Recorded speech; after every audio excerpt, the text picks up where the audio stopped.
Assalamualaikum, salam sejahtera dan selamat kembali ke channel Abang. Terima kasih sangat-sangat sebab memberi kepercayaan kepada Abang untuk ceritakan kisah-kisah pengalaman orang. Dan juga Abang ucapkan terima kasih kepada semua yang dah memberi cerita sebab memberi kepercayaan untuk Abang sampaikan pengalaman-pengalaman yang berharga yang diceritakan kepada Abang. Moga-moga menjadi pengajaran untuk Abang dan juga untuk semua yang mendengar. Tak kisahlah yang berusia, yang pertengahan usia, yang muda-muda usianya. Jadi hari ni Abang tak nak melalut-lalut panjang. Jadi sebelum Abang mulakan cerita, kalau kalian semua dengar ada bunyi-bunyi bersama-sama dengan Abang, sebenarnya itu datang daripada budak rumah Abang. Dia tengah baca Yasin. Abang cakaplah alang-alang nak baca Yasin, bacalah dalam bilik Abang. Sambil-sambil Abang ceritakan kisah seram, ada pula bacaan-bacaan Yasin. Jadi dia lebih rasa macam aman, tenang. Abang punya kowe pun warna biru je ni. Tenanglah sikit. Jadi ada dua cerita, tak banyak, dua je. Tapi dua cerita ni boleh kata panjang. Cerita yang pertama disampaikan oleh seorang budak perempuan yang bernama Leha. Berlaku pada tahun 2017 dekat satu hospital di Melaka. Cerita ni memang cantik, memang seram. Abang masa baca tu macam tu. Perasaan seram tu memang datang. Cerita yang kedua disampaikan oleh seorang budak lelaki yang berlaku pada tahun 2017 juga. Macam sama dengan cerita pertama kan. Dan berlaku di hospital di Melaka juga. Jadi cerita pertama kedua ni berlaku di Melaka tahun 2017 di hospital. Tapi cerita yang kedua ni disampaikan oleh seorang budak lelaki namanya Taufik. Jadi dengan kata lain, nama Leha dengan nama Taufik yang Abang bagi pada hari ini bukanlah nama asal mereka, tapi nama yang dicadangkan oleh penonton-penonton yang dah komen dekat YouTube Abang. Jadi jom kita teruskan dengan cerita yang pertama. Cerita yang pertama ni berlaku pada tahun 2017 dekat satu hospital di negeri Melaka. Tapi Abang tak boleh nak bagi tahu kat mana lokasi hospital ni. Dekat Melaka ni ada beberapa hospital. Hospital kerajaan satu, tapi ada 3 atau 4 hospital swasta. Jadi cerita kali ni berlaku di salah satu hospital yang ada dekat Melaka. Ceritanya macam ni.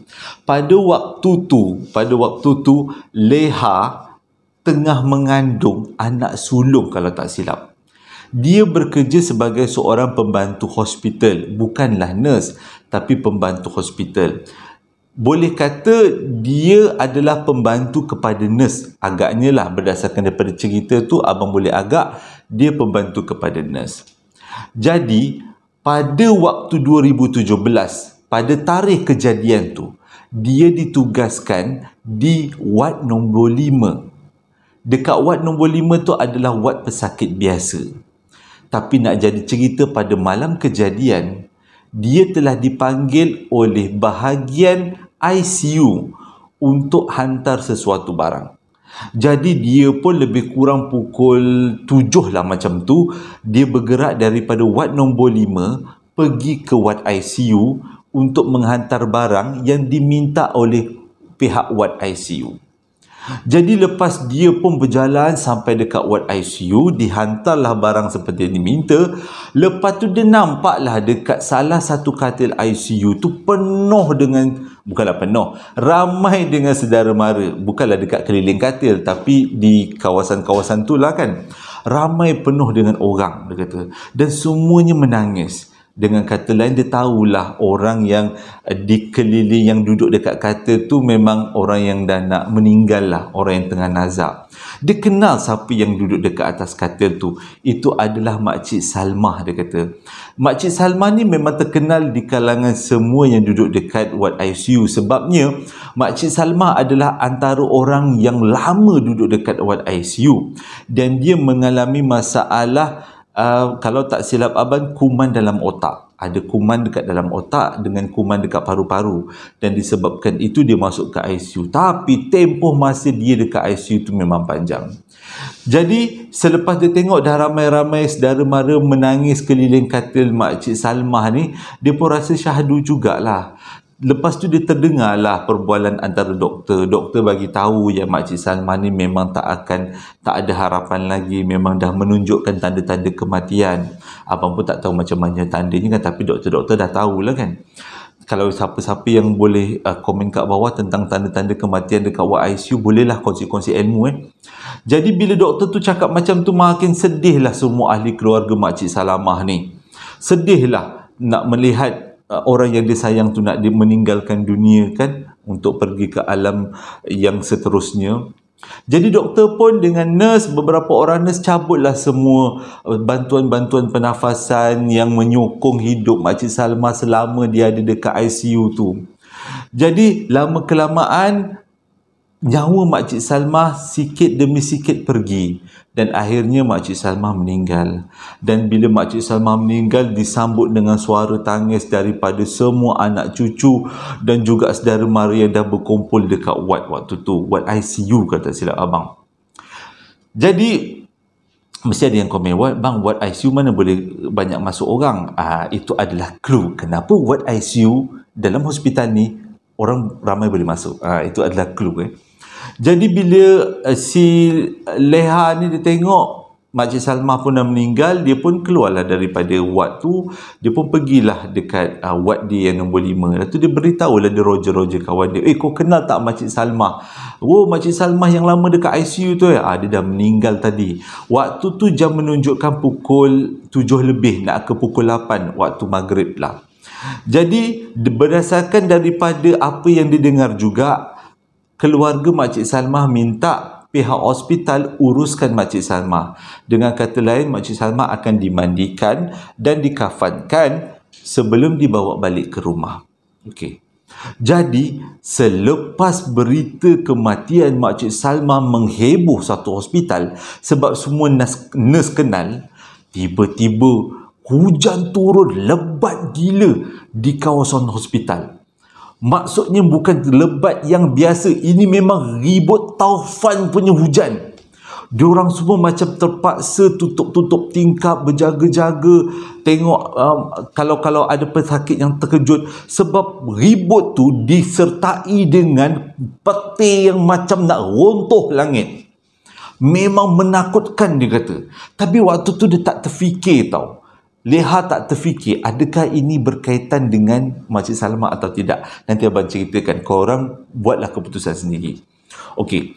Jadi Makcik Salmah pun dikatakan, mengikut kata Leha, kawan-kawan dia yang bawa Makcik Salmah pergi ke kawasan pengurusan. Jadi Makcik Salmah dimandikan, dikapankan, dan kemudian Makcik Salmah diletakkan di satu ruang sebelum diambil oleh van jenazah. Nak jadi cerita, pada waktu tu van jenazah lambat. Jadi jenazah diletakkan dalam satu ruang, tapi ditunggu oleh beberapa kaki tangan hospital, termasuk nurse-nurse yang bertugas. Tapi nurse-nurse yang bertugas tu tak ada dalam ruang tu. Dia dekat pintu lah, ruang tu tertutup, jadi diorang menunggu dekat depan pintu, tak naklah tunggu bersama-sama jenazah.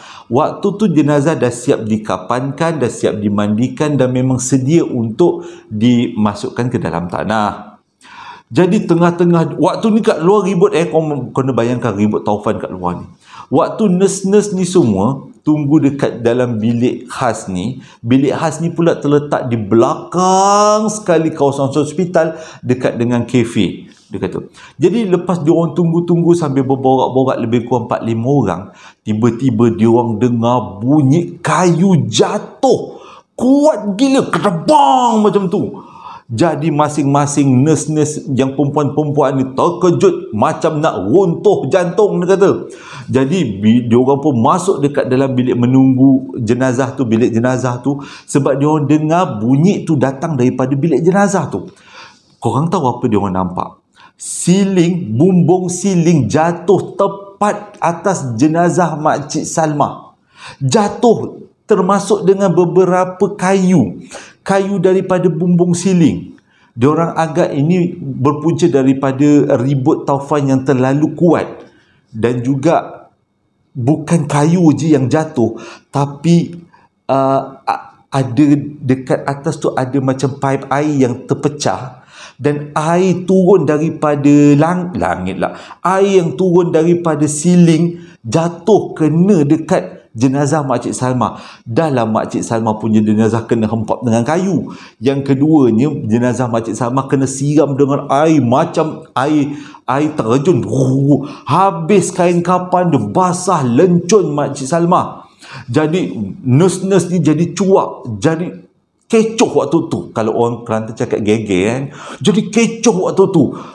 Ramai-ramai nurse ditugaskan, dipanggil ramai-ramai nurse nak uruskan balik jenazah Makcik Salma sebelum van jenazah sampai. Kalau tidak nanti reputasi masjid reputasi hospital akan tercemar lah kan. Macam mana kau uruskan jenazah macam ni pun teruk. Jadi diorang nurse ni ramai-ramai bertungkus lumus, tukar kain kapan segala macam, gurung dah siap-siap lap Makcik Salma, dan habis dia siap lap Makcik Salma, diorang pun van tu sampai dan diorang pun teruslah masukkan jenazah Makcik Salma dekat dalam van. Dan benda ni jadi kecoh dekat dalam WhatsApp group. Memang semua nurse-nurse dan doktor-doktor bercerita tentang ni, sebab tak pernah jadi dekat dalam hospital ni kejadian jenazah dihempap dengan kayu sewaktu hujan ribut petir, dan juga jenazah disiram dengan air daripada atas bumbung, daripada siling kan. Memang kecoh. Jadi pada waktu ni si Leha ni yang cerita kat abang ni, dia tengah siap-siap nak balik sebab shift dia habis pukul 9. Jadi dia pun baliklah. Dia dah dengar cerita Makcik Salma tu, dia dah rasa seram-seram, dia pun baliklah. Bila dia balik tu, balik rumah tak ada apa-apa berlaku. Tapi sepanjang malam bunyi handset dia tutak. Maksudnya WhatsApp group nurse dan WhatsApp group doktor rancak bercerita tentang Makcik Salma ni. Rupanya, kata Leha, bukan cerita pasal Makcik Salma waktu dia kena hempap dengan kayu je. Ada rentetan cerita-cerita yang lain. Tapi Leha tak nak tengok. Sebabnya pada hari tu suami dia balik lambat lebih kurang pukul 11. Ini cerita kat Melaka. Jadi suami dia bekerja, balik lambat, jadi dia tak nak tengok WhatsApp group, takut dia pula yang seram. Sementara tunggu suami dia, dia kata dia buatlah apa-apa aktiviti rumah. Waktu tu dia mengandung kan. Jadi bila dah tak tengok mesej, suami dia balik, dia pun tidur. Esok paginya dia bangun. Lepas dia bangun, sebelum dia pergi kerja, nak jadi cerita, besoknya dia shift malam. Dia bukan masuk kerja pukul 8 pagi, tapi dia masuk kerja pukul 8 malam. Jadi sementara nak tunggu petang tu, dah siang kan, dah berani, dia bacalah mesej apa yang nok-nek malam tadi.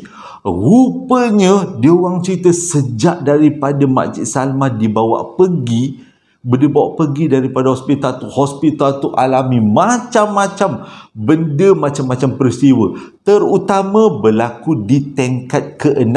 Sebabnya tingkat ke-6 pada waktu tu dilakukan renovation, dibetul-betulkan apa yang patut. Jadi memang tak ada pesakit dekat tingkat 6. Tapi kebanyakan nurse dengan doktor dengar dekat tingkat 6 seolah-olah ada orang menangis-nangis, seolah-olah ada pintu terbuka tertutup sendiri. Lepas tu bunyi orang berlari. Yang dengar kebanyakan adalah nurse-nurse di tingkat 5 di bawah kan. Jadi dia dengar dekat tingkat atas tu orang menangis, orang menjerit, orang melolong-lolong, orang berlari. Jadi kebanyakan nurse takut nak naik tingkat ke-6 ni. Buat bodoh je. Bertugaslah macam biasa. Waktu malam yang Leha tak kerja tu lah, Leha balik rumah tu lah, waktu malam tu lah jadi kejadian. Bila dengar macam tu, Leha rasa macam, ya Allah, nak gugur jantung. Dia kata sebabnya hari tu dia servis malam. Dia kerja malam. Jadi kejap lagi pukul 8 dia akan jaga dekat ward 5. Lepas tu mesti akan ada gangguan. Sebab dia kata gangguan makin teruk. Dan gangguan yang paling diorang selalu diorang alami ialah bunyi loceng yang ditekan oleh pesakit. Tapi bila pergi, rupanya pesakit tu kata dia tak tekan pun. Ataupun loceng tu ditekan berbunyi tering, dah tutup tetap bunyi tering. Seolah-olah ada pesakit daripada alam sebelah tekan loceng tu. Jadi diorang semua dah anggap itu adalah musibah daripada Makcik Salma. Kebanyakan yang anggap macam tu. Tapi juga ada yang berpandangan itu bukan daripada Makcik Salma. Itu adalah jin yang mengambil, bukanlah jin, makhluk alam sebelah yang mengambil kesempatan untuk memburuk-burukkan Makcik Salma. Tapi tetap juga benda yang pelik-pelik berlaku. Okey. Jadi pukul 8 malam, nak tak nak, si Leha ni terpaksalah juga pergi kerja. Dia kata tempat rumah dia dengan hospital tu taklah jauh sangat, tapi kalau berjalan kaki lebih kurang 20 minit. Disebabkan dia ni pun dah mengandung besar, dia lebih suka jalan kaki sebabnya senang untuk dia bersalin nanti. Sebab dia nurse kan, dia ni orang kerja hospital, dia tahulah kan tentang macam mana nak memudahkan bersalin. Jadi bila sampai dekat hospital, masing-masing cerita, tak sempat buka WhatsApp, semua bercerita tentang gangguan yang dialami malam tadi. Di sini orang yang cerita yang kerja malam sebelum tu ceritalah begini. Ward ke-5 teruk, ward ke-6 teruk, macam-macam. Dia orang kata ada orang melintas. Yang paling tak tahan, dia kata dekat tingkat 6 orang menangis-nangis, dan nangis dia kuat mendayu-dayu. Tapi kalau siapa-siapa yang ada pada waktu kejadian, bolehlah komen-komen, ceritakan ke abang, tambah-tambah sikit kalau ada apa-apa yang abang tertinggal. Jadi si Leha ni masuklah kerja macam biasa. Bila masuk kerja macam biasa, okeylah, bertugaslah macam biasa. Bila bertugas macam biasa, sampailah daripada pukul 8 tu nak pergi pukul 11 ke pukul 12. Pukul 1 lah lebih kurang. Pukul 1 dia orang rehat. 1 pagi tau. 1 pagi ni semua pesakit dah boleh kata tidur. Dia orang dah pergi ubat, doktor pun dah buat keliling-keliling apa panggil, dah buat cek lah. Doktor dah cek, pesakit dah bagi ubat, dah ditengok keadaan pesakit semua dan tarik selimut semua okey, tak ada masalah. Jadi dia orang ni berkumpul lah dekat pantry yang terletak dekat ward ke-5, tapi di kawasan belakang-belakang sikit, belakang lah, sebab dia bertugas ke ward 5. Jadi waktu berborak-borak sambil makan dengan bekalan yang dia orang bawa tu, ceritalah tentang hal-hal semalam. Yang bertugas pada waktu tu semua adalah bertugas siang sebelum tu. Jadi dia orang pun macam, aku dengar cerita macam ni, aku dengar cerita macam ni. Bukanlah masing-masing alami, tapi dengar cerita. Jadi rancaklah dia orang berborak. Tengah-tengah dia orang berborak, ni yang seram Tengah-tengah dia orang berborak, tiba-tiba dengar satu loceng yang ditekan oleh pesakit. Bila pesakit tekan loceng, nurse ataupun pembantu nurse mestilah pergi ke arah pesakit tu nak tengok, tanya, pakcik nak apa? Macam tu lah, atau makcik nak apa? Jadi bila loceng tu ditekan 3-4 kali, salah seorang daripada nurse yang ada kat situ, bukan Leha tak dibagi pergi sebab Leha tengah mengandung waktu tu kan. Dia kata, Leha kau jangan pergi. Jadi yang pergi itu adalah Eliana. Abang gunakan nama Eliana. Nama yang dicadangkan jugalah. Jadi Eliana pun pergilah dekat ward yang picit loceng memanggil nurse tu. Jadi lepas pergi, selang 2-3 minit lepas tu Eliana pun balik. Bila Eliana balik, senyaplah. Okey, sambung makan, sambung borak-borak sebab nak habiskan waktu rehat kan. Tiba-tiba Eliana berbunyi. Dia kata, weh, dia kata, Kak, dia tanya pada yang paling senior kat situ kan, ketua nurse ni. Kak, nak tanya, bilik 519, siapa yang duduk? Dia kata. Lepas tu akak tu kejap, akak nak tengok jadual. Akak tu pun tengok jadual. Tak ada siapa-siapa. Bilik tu kosong, tak ada pesakit pun. Lepas tu Eliana cakap, betul ke Kak tak ada pesakit? Betul ke kosong? Kata. Lepas tu akak tu cakap, okey, nanti akak pastikan. Tapi selepas dilakukan beberapa kali pemeriksaan dekat jadual pesakit, memanglah rupanya bilik 519 tak ada pesakit. Jadi Leha tanya, Eliana, kau kenapa? Kenapa kau tanya macam tu? Dia kata. Lepas tu Eliana cerita, lepas bunyi loceng daripada pesakit tu, Eliana pun pergilah kan. Dia pergi nak tengok pesakit tu. Bilik 519 adalah bilik terhujung sekali, paling jauh sekali. Bilik tu memang kosong, dia kata. Dia buka, dia masuk bilik tu kosong. Dan dia nampak dekat katil ada seorang pakcik. Lepas tu dia tanyalah dengan pakcik tu, pakcik nak apa-apa ke? Dia kata, tu pakcik tu cakap macam ni, pakcik nak air, boleh tak tuangkan air panas? Kata.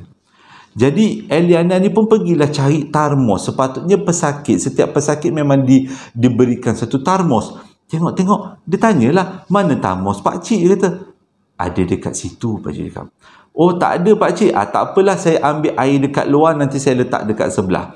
Lepas tu Eliana pun pergilah ambil air dekat depan, air panas, lepas tu dia letakkan sebelah pakcik tu. Lepas tu dia nak keluar daripada bilik. Lepas dia nak keluar daripada bilik tu, dia terperasan dekat papan nama pesakit. Dekat papan nama pesakit tu tertulis tiada pesakit. Jadi Eliana tak berani nak pandang belakang dan Eliana terus keluar pada bilik dan pergi menuju kawan-kawan dia. Jadi selepas sampai kat tempat kawan-kawan dia makan, barulah dia bercerita. Dia tanya dengan kakak nurse yang senior tu, ada ke tidak pesakit kat situ. Confirm bilik 519 tak ada pesakit. Dan diorang pun pergi periksa bilik tu. Memang bilik tu kosong. Jadi dia kata, mengikut kata Leha, macam-macam peristiwa berlaku sejak daripada meninggalnya Makcik Salimah.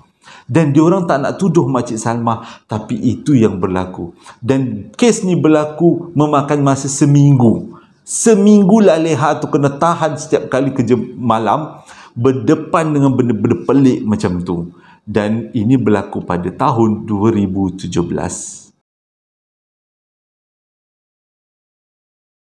Jadi cerita yang pertama tadi memang sampai 2017 je lah berlakunya. 2018 dah tak ada dah benda-benda macam tu. Selalunya kalau gangguan-gangguan yang berkaitan dengan orang yang meninggal ni, dia bertahan selama 40 hari je kalau ikut daripada cerita yang abang dapat lah kan, kebanyakan pengalaman orang ramai. Katanya dalam 40 hari selepas kematian, selepas tu dah tak ada lagi gangguannya. Okey.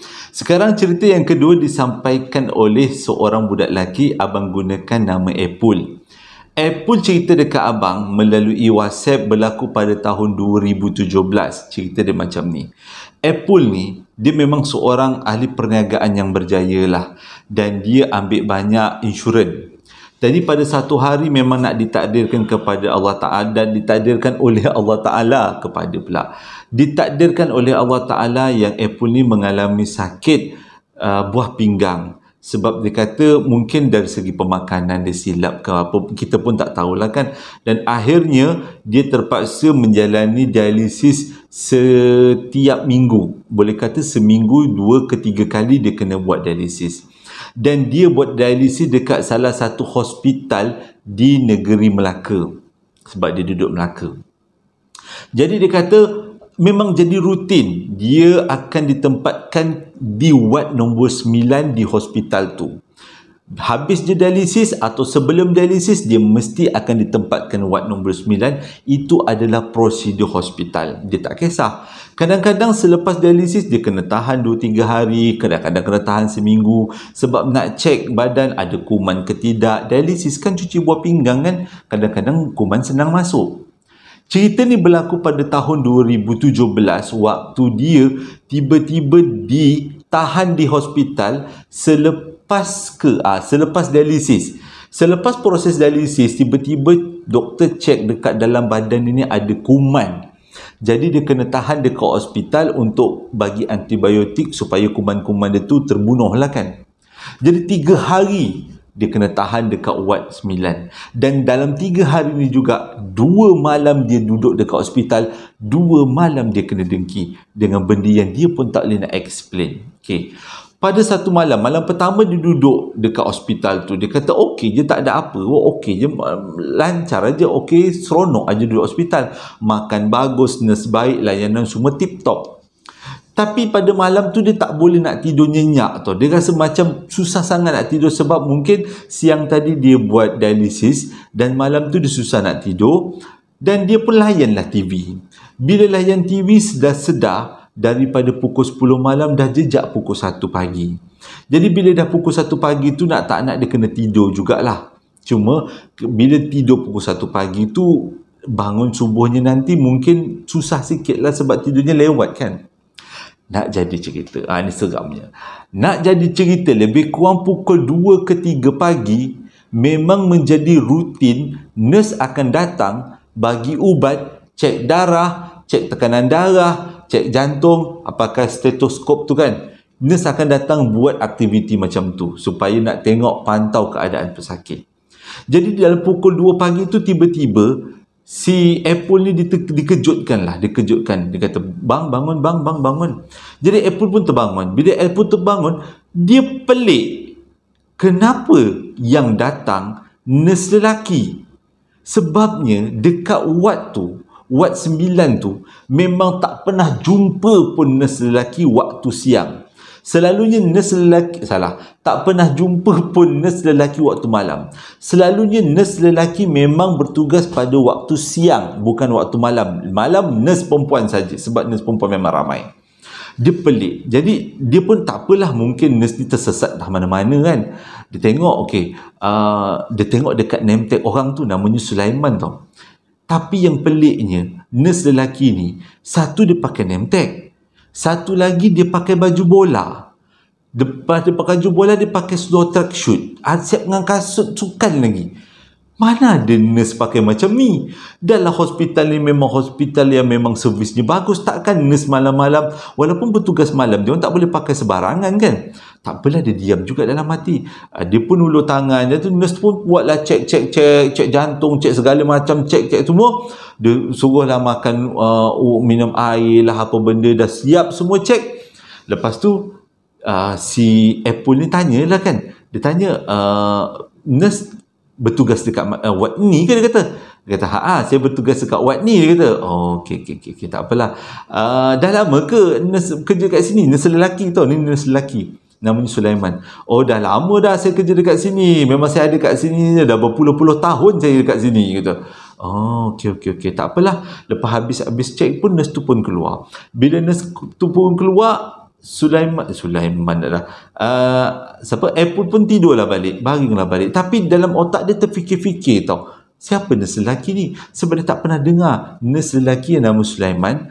Yang kedua, dia tak pernah dengar nurse lelaki bertugas waktu malam. Tak apalah, dia tidur. Besok paginya nurse perempuan datang. Lepas tu dia pun tanyalah dengan nurse perempuan, ada tak dekat sini nurse lelaki nama Sulaiman? Kata nurse perempuan tu, tak ada pun nurse lelaki pada nama Sulaiman. Okeylah, tak apalah. Kata si Apple, tak apa, relax je. Jadi lepas dia dah kuat sikit badan dia tu, habis dialisis pada hari yang kedua, dia pun pergilah dekat kaunter nurse. Dia tanyalah, malam tadi ada tak nurse lelaki pakai baju bola ambil saya punya tekanan darah? Dia kata, semua pelik. Nurse lelaki? Mana ada nurse lelaki dekat ward ni pada waktu malam? Waktu siang adalah seorang, itu pun tu yang nama apa tu, Saleh tu. Dia kata, abang bagi nama Saleh, tu yang nama Saleh tu. Kata, yang lain tak ada pun nurse lelaki. Okey, tak apa. Lepas tu si Apple ni pun ceritalah, malam tadi dia didatangi dengan seorang nurse lelaki, nama dia Sulaiman. Lepas tu dia pakai baju bola, dia buat pemeriksaan semua. Lepas tu dia pergi. Dia sempatlah borak-borak sekejap. Nurse yang ada waktu tu bila dengar cerita daripada Apple, rasa macam, gila ini bukan calang-calang ni. Tapi diorang tak tahu, memang tak ada nurse yang nama Sulaiman. Mana datangnya nurse yang nama Sulaiman ni? Diorang pun berteka-teki lah. Okeylah, tak apalah. Hari berjalan macam biasa. Masuk malam kedua. Bila masuk malam kedua, sekali lagi Apple tak boleh tidur sebab siang tadi dia buat dialisis. Dia adalah benda-benda yang dia rasa macam badan dia rasa rimas macam tu kan. Jadi bila tak boleh tidur, dia tengoklah TV. Kali ni dia bertahan, dia tak nak tidur, dia nak malam ni. Mana tahu nurse yang nama Sulaiman tu datang lagi, mau dia tanya macam-macam soalan. Kau daripada mana, alam mana? Itulah cita-cita dia. Dia bertahan ni sampai tengok TV. Sampailah pukul 2. Sampai pukul 2, tak ada juga yang datang. Tiba-tiba pintu hospital dia, pintu ward dia dibuka. Datanglah nurse, tapi bukanlah nurse lelaki, nurse perempuan. Jadi nurse tu ambil cek darah semua. Bila dah cek darah tu semua, nurse tu pun keluar. Dia pun rasa macam kecewa lah. Alah, baru nak jumpa nurse Sulaiman ni, mau aku tanya, interrogate macam-macam ni kan, mau mengelupur nak jawab soalan. Dia pun teruslah tutup TV lah, dah tak ada apa yang nak ditunggu. Dia pun baring lah. Bila baring, dia berpaling ke arah tingkap. Bila dia baring ke arah tingkap, dia nampak dekat luar tingkap seorang lelaki. Bayang seorang lelaki. Dalam hati dia terdetik, ini rupanya Nurse Sulaiman dah sah-sah dia itu bukan manusia. Jadi untuk mengelakkan dia pun sakit kan, Apple pun sakit, dia pun malas nak cerita panjang, dia pun berpalinglah ke arah lain, dia tariklah selimut, tidurlah dia. Dia kata, lantaklah kau nak tercegat ke nak apa kat situ, aku sakit, aku malas nak layan kau. Jadi itulah cerita yang kedua. Terima kasih yang dah dengarkan cerita abang pada kali ini. Dan cerita kali ini jadi istimewa sebab berlaku pada tahun 2017 dekat hospital di Melaka. Cuma kedua-dua cerita ni berlaku di hospital yang berlainan. Jadi siapa-siapa yang tahu tentang kes pertama dan kes kedua, bolehlah kongsi-kongsi kat bawah dekat dalam ruangan komen, mana tahu ada apa-apa yang abang tertinggal. Moral of the story dan cerita yang pertama ialah tentang Makcik Salmah tu, kadang-kadang itu semua berlaku secara tak sengaja. Kadang-kadang Allah takdirkan untuk ia berlaku supaya nak tengok macam mana kita sebagai manusia ni mengambil iktibar daripada kisah yang dah ditunjukkan.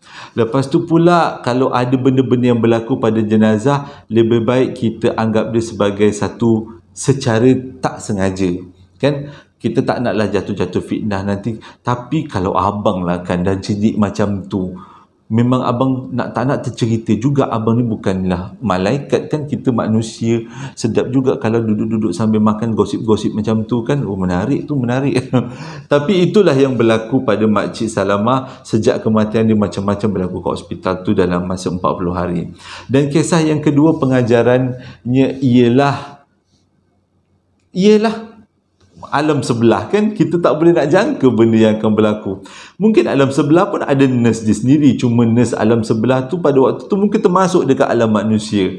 Dia bertugas dekat hospital di alam sebelah. Okey, terima kasih dah menonton video abang daripada mula sampai habis. Abang harap ada iktibar yang boleh kita dapat daripada cerita yang abang sampaikan.